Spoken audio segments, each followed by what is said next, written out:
Lies require hunching. They require hiding. So, my friends, tomorrow morning when you rise, take a breath and notice your shoulders.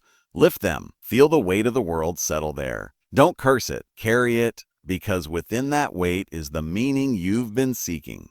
And once you have accepted that burden, you will notice something miraculous. It's lighter than you feared. Because the moment you decide to carry your cross willingly, it ceases to be punishment and becomes purpose. Stand up straight with your shoulders back. That is the first rule. And it's the first rule. That is the awakening. Everything else, your career, your relationships, your freedom will build on that foundation. For only the man who can carry himself can carry the world. There comes a moment in every thinking person's life when they look in the mirror and realize that the face looking back has been neglected. Not just physically, but morally. The eyes are dim, the posture slightly slumped, the soul dimly whispering, "You've been kind to everyone but yourself."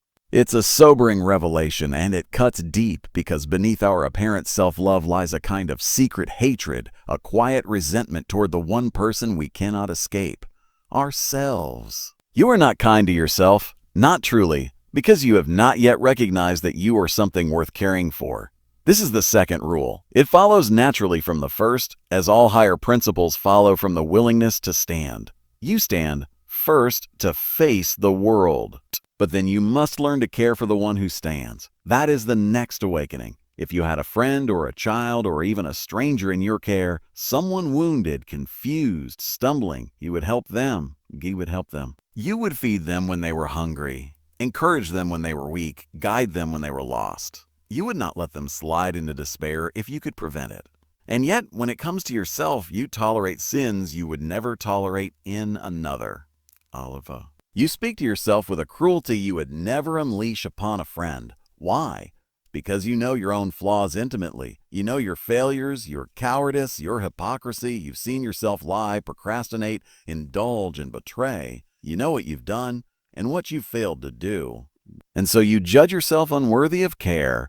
You withhold compassion because you mistake it for indulgence. But you are wrong. Responsibility begins with mercy. Mercy is not weakness. Mercy is the recognition that you, like all human beings, are something unfinished, a process, not a product. And if you abandon the process, you ensure the product will never emerge. So you must treat yourself as someone you are responsible for helping. Not someone you own, not someone you can dominate, but someone you must care for, as you would care for another precious, fallible, mortal creature.